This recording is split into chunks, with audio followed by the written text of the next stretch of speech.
episode 1ရဲ့စမှာတော့ပါရမီရှင်တွေနဲ့ပြည့်စုံနေပြီးအရာအလုံးမှာထူးချွန်တဲ့လက်ရွေးစင်ကြောင်းရှိပြီးအဲ့ဒီကြောင်းမှာတော့ယူဆိုတဲ့ပါရမီရှင်မင်းသမီးရဲ့သားကတပေါင်းစုံမှာဗိတ်ကြီးပဲဖြစ်နေကကျောင်းသားတွေအကုန်လုံးကဝိုင်းနေကြပြီးဂျူဒိုကစားတဲ့ချိန်မှာလည်းသူ့ရဲ့လက်သီးကတစ်ဖက်သူကိုအရာတော့မပြေစေတာကြောင့်တစ်ချက်တည်းပွဲသိမ်းခံလိုက်ရပြီးပါရမီရှင်ရဲ့သားကပါရမီမပါတာကြောင့်အကုန်လုံးကအရှုံးသမားလိုဝိုင်းပြောနေခဲ့ကယူကလည်းရှုံးနေတာကိုအသားကျနေခဲ့ပြီးသူ့ကိုဘရင်သုံးပါးကမျောလင့်ထားတာကြောင့်တခုခုများစွမ်းထွက်လာအောင်မျက်နှာကိုထိုးဖို့လုံးနေချိန်နောက်ကနေကောင်မလေးတယောက်ကနောက်ဆေးကိုဖျက်ကန်လိုက်ပါတယ်အဲဒီနောက်မှာတော့မိန်းကလေးတွေကရောက်လာခဲ့ကတယောက်ကဖျော်ဖြေရဲ့နေရာမှာနာမည်ကြီးစတာဖြစ်ပြီးတယောက်ကတော့ဆောင်းမွဲတိုင်းဘာသာဆုံးအမတ်ပြရတဲ့ညံကြီးရှင်ဖြစ်ကနောက်ဆုံးတယောက်ကတော့တိုင်းပြိုင်ပွဲဘောင်းဆောင်မှာအနိုင်ရနေတဲ့အားကစားပညာရှင်ဖြစ်ပြီးသူတို့၃ယောက်ကိုဘရင်သုံးပါးလို့လည်းတိကျကအကြောင်းကိုစိုးမိုးနေရဖြစ်ကြောင်းနဲ့ UF ပါရမီကိုသိချင်တာကြောင့်လာစုံစမ်းမိမယ် UF ပါရမီကတုံညာပဲဖြစ်နေတာကြောင့်သူတို့မျှော်လင့်ထားတာတွေကိုမေးလိုက်ပြီးအရှုံးသမားလို့ခေါ်ကဒီနေရာကိုတန်ရှင်းလုပ်ဖို့ပြောပြီးသွားလိုက်ပါတယ်ညနေရောက်တဲ့အချိန်မှာတော့လေ့ကျင့်ဖို့သွားတဲ့သူတွေလည်းနေရာတစ်ခုလုံးကတန်ရှင်းနေတာကြောင့်အန်အော်နေခဲက U အိမ်ပြန်ဖို့သွားတဲ့အချိန်ငယ်ငယ်ကသူ့ကိုပါရမီရှင်ရဲ့သားဖြစ်တာကြောင့်အကုန်လုံးကအတိအမဲ့ပြုခဲ့ကြပြီး U ကလည်းသူ့အမေအတိုင်းလိုက်လို့ဖို့ကြိုးစားပေမဲ့မိုးနဲ့မြေလိုကွာခြားတာကြောင့် U ပါလို့ပါရမီမရှိမှန်းသိနေခဲ့ပါတယ်တကယ်တော့သူ့ရဲ့အမေကလည်း home drama လို့ခေါ်တဲ့ကိုယ်တိုင်ရထားတဲ့ဇာတ်ကားကိုအလွန်ကြိုက်နေတတ်တာဖြစ်ပြီးသူ့အမေကဒီ drama ကားတဲ့ကလို့ပျော်ရွှင်စွာနေတတ်တဲ့မိသားစုကိုအားချနေရဖြစ်က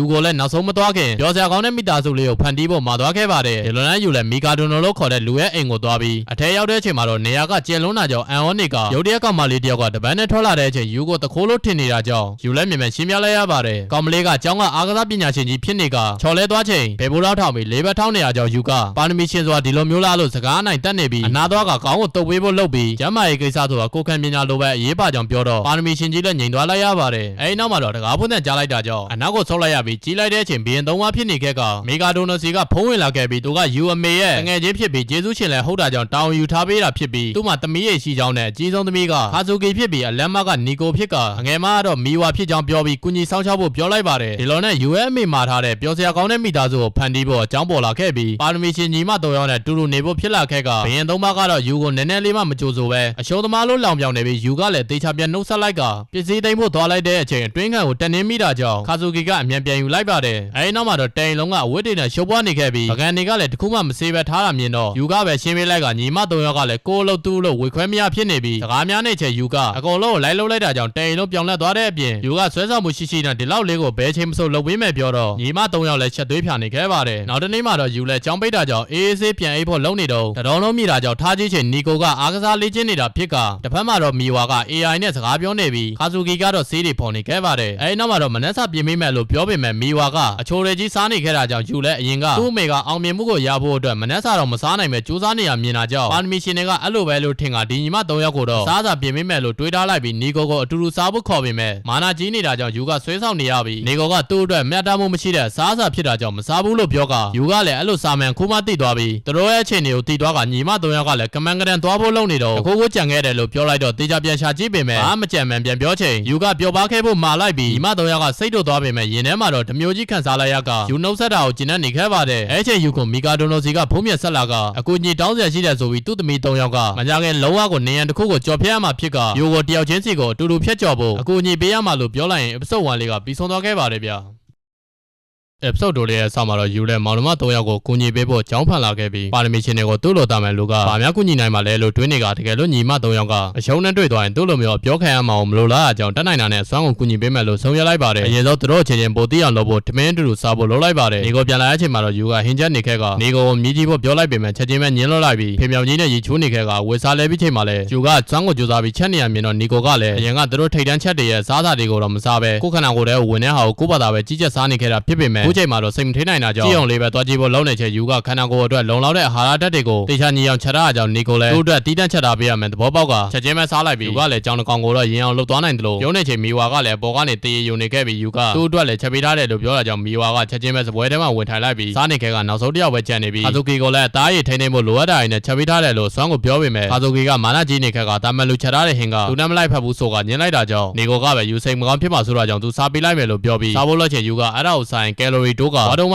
ဖြစ်သွားလိုက်မှလို့သတိပေးလိုက်ကနီကိုကလည်းစိုးရင်သွားခဲ့ပါတယ်အဲဒီနောက်မှာတော့ယူလဲနီကိုခုချိန်အစားပြီးသူ့ထဲဝင်မှာကိုတေချာစောင့်ကြည့်ပေးမယ်လို့ပြောလိုက်တာကြောင့်နီကိုလည်းအတွဲလုံပြီးချက်သွားခဲ့ပါတယ်အဲဒီနောက်မှာတော့ယူလဲကြာရတဲ့ချိန်ခါဇူကီကသူ့ရဲ့အစားအစာကိုမစားအောင်စဉ်းစားမရဖြစ်နေခဲ့ပြီးကိုယ်တိုင်ပဲနီလက်ချဖို့တွေးလိုက်ကတစ်ဖက်မှာတော့ခါဇူကီကသူ့ရဲ့ပရိသတ်တွေနဲ့ပြည့်နေချိန်ယူကရောက်လာပြီးအကဲပုံနဲ့ခါဇူကီတယောက်သူ့ကိုပြန်လဲကြည့်စေချင်တာကြောင့်ညတော်မေပဲစူးစမ်းထားကသူ့ဟာကိုကြိုက်စီရမယ်လို့ပြောလိုက်ပြီးအကုန်လုံးလည်းအထင်တွေလွဲနေတဲ့အချိန်ခါဇူကီကလည်းအိမ်ပြန်မှတွေးမယ်လို့ချိန်လိုက်တာကြောင့်ဖန်တွေကလည်းပို့ပြီးအထင်လွဲသွားခဲ့ပါတယ်ဒီလိုနဲ့ယူလဲချင်းနေမဟန်တာကြောင့်နီကိုစီအကူကြီးတောင်းဖို့သွားလိုက်ပေမဲ့နီကိုကမနေ့ကကိစ္စကြောင့်နေခဲကယူကလည်းလူရေးမသွားခဲ့ပြီးမီဝါစီကိုပဲသွားဖို့လုပ်လိုက်ကမီဝါကခန်းထဲမှာတော့စာရန်တော်နေရကြောင်းပေါင်းသေးနေတော့မရှိပဲတယောက်တည်းဖြစ်နေခဲ့ပါတယ်ယူကအိမ်မှာအများနဲ့ပြုံးနေပြီးကျောင်းမှာတော့တယောက်တည်းငြိမ်နေမီဝါကိုနေလက်စာအတူစားဖို့ခေါ်ပေမဲ့မီဝါကညင်းလိုက်ပြီးအကြောင်းလုံးပတ်ပြေးနေရကြောင်းနှစ်ယောက်သားမောနေခဲ့ကယူကမီဝါကိုခန်းထဲမှာပါလို့တယောက်တည်းငြိမ်နေရလဲလို့မေးလိုက်တော့သူတို့ကအဆင်မတူတာကြောင့်ဖြစ်ကသူကဘင်းသုံးပါပဲလေလို့ပြောချင်ယူကလည်းနားလေကြောင်းနဲ့သူလည်းဘင်းသုံးပါပဲဖြစ်ပြီးအရက်အပူဆုံးစောင်းပွဲမဲ့အနည်းဆုံးနဲ့အားအနည်းဆုံးဖြစ်တာကြောင့်ဘေးကမီဝါကပါစိတ်ပြတ်နေခဲ့ပါတယ်အဲဒီနောက်မှာတော့ခါဇူကီကိုဘလို့နိုင်ရွက်မလဲလို့အကြံတောင်းမှန်းသိပြီးမီဝါကငယ်ငယ်ကခါဇူကီအမေကိုသူ့အတွက်ထွေးလျက်ချက်ပြုတ်ခိုင်းပြီးအဲ့တော့ကတော်တော်ပြောနေကြောင်းပြောပြလိုက်ပြီးယူကလည်းမှညံရန်ကောင်းတဲ့မီဝါကိုချိန်နေခဲ့ပါတယ်အိမ်ပြန်တဲ့အချိန်မှာတော့ယူလည်းသူ့မိချက်ပေးထားတဲ့ဟင်းကိုစဉ်းစားနေတော့ခါဇူကီကပြန်ရောက်လာပြီးမူလဲသွားကမီဝါကကိုအပူချိန်ကိုတိုင်းကြည့်လိုက်ချိန်ရှားနေမှန်သိသွားပြီးခါဇူကီကဘာပြဿနာမှမရှိတာကြောင့်ယူမဆိုင်ဖို့ပြောနေပေမဲ့ကိုအပူကမီလို့ရဲနေရကြောင်းယူကအာဟာရဖြစ်အောင်ဟင်းချက်ပေးပေမဲ့လည်းစူညံနေရကြောင်းအကုန်လုံးအပြင်ထုတ်လိုက်ကအခန်းထဲမှာတော့ခါဇူကီကသူသာနေမကောင်းရင်လေ့ကျင့်လို့မရကြောင်းစိုးရိမ်နေပြီးယူလည်းထမင်းစားပြီးနှွေးထွေးနေရင်ဖျားချက်ချင်းပြကောင်းမှလို့တွေးထားပေမဲ့နေတိုင်းပိုးတဲ့ဟင်းတွေကိုမစားတာကြောင့်ဒေါသထွက်ပြီးခန်းထဲကိုဝင်သွားချိန်ခါဇူကီကအားနေလွန်းတာကြောင့်ယူပေါ်လဲကျသွားခဲ့ကယူလည်းဒီတိုင်းသာဆိုရင်ဇက်တိုက်ဖို့ကူညီပေးမယ်လို့ပြောလိုက်ပြီးသူ့ရဲ့မိကနာမည်ကြီးဖြစ်တာကြောင့်လုံနိုင်စရာအကြောင်းမရှိဘူးဆိုကခါဇူကီကလည်းယုံပေးလိုက်ပြီးဆန်းလေးချင်းတဲ့အချိန်စာရုံးနေသလိုဖြစ်နေရကြောင်းချက်ချင်းနှင်ထုတ်လိုက်ကယူလည်းနောက်ရက်ပြန်လေ့ကျင့်ပေမဲ့မတိုးတတ်တာကြောင့်ပြန်နှင်ထုတ်ခံလိုက်ရပါတယ်ဒီလိုနဲ့ယူလည်းနေတိုင်းစူးစမ်းပေမဲ့ခြေနေကမထူးပဲဖြစ်နေခဲ့ကခါဇူကီကလည်းသူ့လိုပရိုလောကလည်းဒီလိုလွယ်လွယ်နဲ့ဝင်လို့မရကြောင်းတွဲနေပြီးအပြင်ထွက်ကြည့်ချိန်ပြင်းထန်စူးစမ်းနေတဲ့ယူကိုတွေးကနောက်တနေ့သူလေ့ကျင့်တာကိုလာပြချိန်အရေးကြီးမရှိပေမဲ့စူးစမ်းမှုကိုတီးမှတ်ပြုတ်လိုက်ပြီးတကားလောက်ဆန်းကြည့်ပေးလိုက်ချိန်ယူရဲ့နင်းနေညလေ့ကျင့်မှုတွေကအရာထင်သွားကခါဇူကီကတော့တီးမှတ်ပြုတ်ပေးလိုက်ပြီးယူကလည်းနောက်ဆုံးမှတော့လုံနိုင်သွားတာကြောင့်ပျော်နေခဲ့ကရဲတွေပါကြာနေခဲ့ပါတယ်အဲဒီနောက်မှာတော့ခါဇူကီကဒီနေ့ကစားယူရဲ့ဟင်းတွေကိုစားပေးမယ်လို့ပြောလိုက်ကတကူလောက်တောင်းဆိုဖို့လုပ်ပေမဲ့ပြောဖို့ချက်နေခဲ့ပြီးနောက်ဆုံးမှာတော့ကြီးများနေမှန်တီးသွားခဲ့ရင်အပစုပ်တူလေးကပြီးဆုံးသွားခဲ့ပါတယ်ဗျာ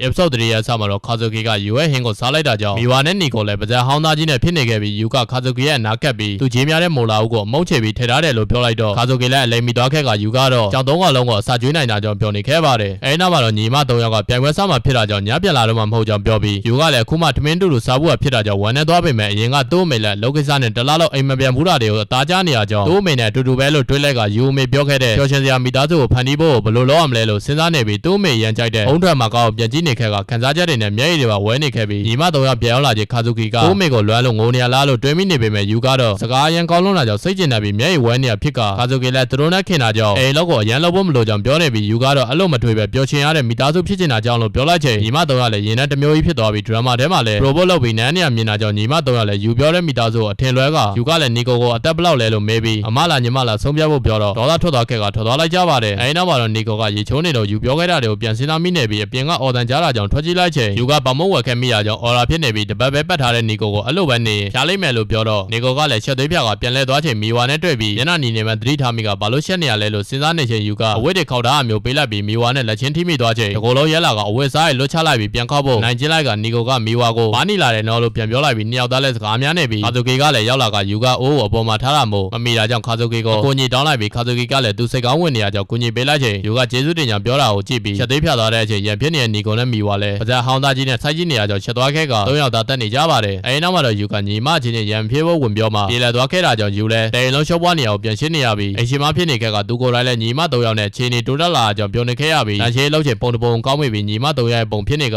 ချစ်စရာလေးတွေဖြစ်တာကြောင့်တရားနေခဲ့ပြီးခုနဲ့ဘာလို့မတူကြမယ်စဉ်းစားနေခဲ့ကဒီပုံကဘသူမှမသိတာကြောင့်ညီမ3ယောက်ကိုသွားမေးကြည့်ပေမဲ့ဘာရှင်မပေါ်ခဲ့တာကြောင့်တယောက်ကလိန်နေမှချက်ချင်းတည်သွားပြီးအဲ့တယောက်ကရင်ကားချေနေကိုပြန်သွားချင်တာဖြစ်ကြောင်းယူစားလိုက်ပါတယ်ယူလဲတယောက်တည်းအကြောင်းမှာသူတို့3ယောက်ကိုပေါင်းစည်းဖို့စဉ်းစားနေပြီးသူတို့သွားပြိုင်မဲ့နေရာကိုရှာကြည့်လိုက်ကတခုခုအကြံရသွားခဲ့ပါတယ်အဲဒီနောက်မှာတော့အိမ်မရောက်ချေအကုန်လုံးအတွက်နှုတ်ဖြော်တိုင်းနေခဲ့ပြီးတဲခုတ်ဖို့အတွက်နေရာကြီးစီစဉ်ပေးလိုက်ပြီလို့ပြောကပျောက်ချင်းစီကိုဟိုတယ်မြေပုံကိုပေးလိုက်ကမီဝါကနေရာလောက်တော့ဟိုတယ်ကရတာမရှိရစားတော့မှဖြစ်ကြောင်းညီးနေချိန်ယူကလည်းသူချက်ထားတဲ့ဟင်းတွေကိုလွမ်းနေတော့မှပေါ့လို့ပြောလိုက်တာကြောင့်မီဝါလည်းသွားခဲ့ပြီးတခြားနှစ်ယောက်ကပါအဲ့လိုပြောမိမလို့ဖြစ်တာကြောင့်ရင်ငုံနေခဲ့ပါတယ်ဒီလိုနဲ့မီဝါလည်းပြိုင်ပွဲကိုအေးဆေးနိုင်ယူနေပြီးသူ့တော့ကခဲခဲုံမရှိရကြောင်းပြင်းနေခဲ့ပြီးရုတ်တရက်လေယာတိုက်လာခဲ့ကဒီနေရာကအရင်ကတို့ညီမ3ယောက်ပြောခဲနေရမှတတိယပြီးဟိုတယ်မှာချက်ရင်လောက်ဖို့သွားချိန်ခါဇိုကိနဲ့တွေ့ရကြောင်းအန်အောနေခဲ့ပြီးနီကိုကလည်းရောက်လာခဲ့ ခဲ့ရကြောင်းယူအပ်ချက်မဲလို့ပြောနေကြချိန်ယူကရောက်လာခဲ့က3ရက်လုံးကိုတခန်းစီနေရမှာဖြစ်ကြောင်းပြောလိုက်ပြီးအချင်းချင်းနားလည်မှုတူအောင်စကားအများကြီးပြောချဖို့ပြောလိုက်ကလူကတော့ပွဲစစ်စင်သူအဖြစ်လာတာဖြစ်ကြောင်းပြောလိုက်ပြီးယူမြင်ခဲ့တဲ့ဓာတ်ပုံကတက်ဆက်ဒီပွဲတော်မှာရိုက်ထားတာကြောင့်အကြံထုံးနေပြီးဒီမတော်ရကတော့ပြိုင်ပွဲရှိရကြောင်းမသွားဖို့လုပ်နေကြပြီးယူကလည်းဒီပွဲတော်ရဲ့နှစ်ကွန်မှာဆူတောင်းရင်ကံကောင်းတယ်လို့ပြောတော့နီကိုလည်းအနိုင်ရှုံးတဲ့တွေကိုအားကိုးတာကကိုယုံကြည်မှုမရှိတဲ့သူတွေပဲလှုပ်တာဖြစ်ကြောင်းပြောကလေ့ကျင့်တာကပုံမကောင်းဘူးလားလို့မေးတော့ယူလည်းမဲကြီးရဲ့လူတော်များများကဒီနှစ်ကွန်မှာပဲအမျက်ဆူတောင်းပြီးယုံကြည်မှုရဲ့တိုးလာဖြစ်ကြောင်းရှင်းပြလိုက်ပြီးဒီနေရာကပင်လယ်နဲ့လည်းနီးတာကြောင့်ပင်လယ်ဆိုင်လည်းအများကြီးရှိကြောင်းမြူဆွဲလိုက်တာကြောင့်သွားဖို့ဆုံးဖြတ်လိုက်ပြီးအရင်ဆုံးအဝတ်တွေချဝတ်ဖို့ပြောလိုက်ပါတယ်အဲနောက်မှာတော့ယူလည်းကီမိုနိုဆိုင်သွားဖို့ပေးလိုက်ကဝန်ထမ်းကလည်းညီမ3ရဲ့ချွတ်ချောင်းမှုတွေကြောင့်အကောင်းဆုံးကီမိုနိုရှာပေးမယ်လို့ပြောလိုက်ကအာဇူကီကချက်ချင်းပဲသူနဲ့လိုက်တာတွေတွေ့သွားပြီးမီဝါကလည်းချစ်စရာကောင်းတဲ့ကြောင်ပုံစံကီမိုနိုဝတ်လာခဲ့ပြီးယူကလည်းဓာတ်ပုံတွေရိုက်ပေးနေချိန်ကိုတယောက်တည်းကီမိုနိုမွေဖူးတာကြောင့်မတွေးတတ်ပဲဖြစ်နေပြီးဝန်ထမ်းကလည်းသူနဲ့လိုက်မဲ့ကျန်တဲ့ဒီဇိုင်းပုံစံနဲ့ကီမိုနိုရှာပေးလိုက်ပါတယ်နေကိုငယ်ကမိန်းကလေးဝတ်စားတွေကိုကြိုက်ပေမဲ့အဖေကလှရှာလို့လွယ်အောင်ဂျင်းမောင်းဝင်အများအားဝတ်ခိုင်းပြီးတုံဝိုင်းလိုဖြစ်နေရကြောင်းဝတ်ဖို့အဆင်မပြေနေချိန်ယူကနေကိုအတွက်ဘန်းတွေနဲ့မိန်းမသားဆန်တဲ့ကီမိုနိုယူသားပေးခဲ့က